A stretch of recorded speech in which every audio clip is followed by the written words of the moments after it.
माझं नाव कोमल काळे आहे आणि मी राहायला शेवगावला आहे.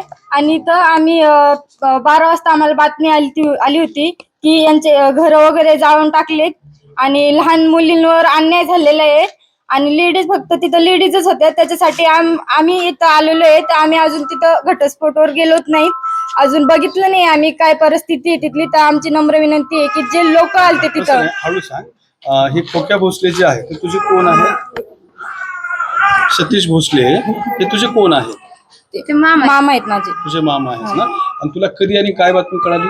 आम्हाला बातमी रात्री आलेली होती, आम्ही ते सकाळी बघितलं आणि ताबडतोब आवरून आम्ही इथं आलेलो आहे. काय झालं? काय कळलं नेमकं तुला? घरदार जाऊन टाकलेले आहेत, लहान मुली आहेत त्यांच्यावर पण अन्याय झाला, त्यांना हाणलं गेलेलं आहे आणि ते आता बीडच्या रुग्णालयामध्ये आता आहेत, दवाखान्यात आहे. ही आम्हाला माहिती भेटली, त्यासाठी आम्ही इथं आलेलो त्यांना बघायला की त्यांची परिस्थिती काय आहे.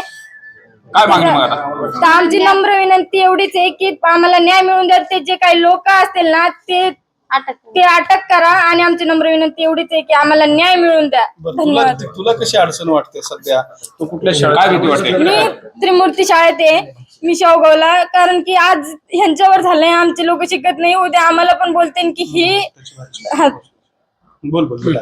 कशी भीती वाटते? कसं हे होत आहे तुझं? शाळेवर जायला वगैरे भीती वाटते? हो, आम्हाला शाळेत जायला भीती वाटते की हे सर लोकांना काहीतरी व्हिडिओ व्हायरल केले की सर लोकांना धमकी देतात, असं व्हिडिओ व्हायरल केला गेलता.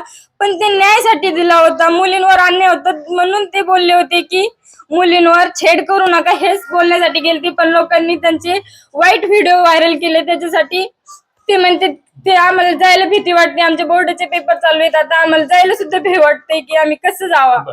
हे जे तुझे मामा होते कसं वागायचं तुझ्याशी? कसं होतं त्यांचं नेचर? ते खूप चांगले होते, ते कधी वाईट काम केले नाही. आम्ही इथं सांगतो की कधीच वाईट काम केले नाही, आमच्या नजरेत कधीच वाईट दिसले नाही ते. तिकडे कसं आता वातावरण तुमच्या तिकडल्या परिसरात शेवगावला वगैरे?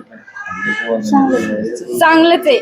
म्हणजे तुम्हाला त्रास काय आहे आता? तुला प्रत्यक्ष आम्हाला काही त्रास नाहीये सर तिकडं, पण इथं जे त्रास आहे का आम्हाला एवढाच भीव आहे की आमच्यावर पण हे कधी ना कधी होऊ शकतं काहीतरी. मग सरकारला काय म्हणणं आहे?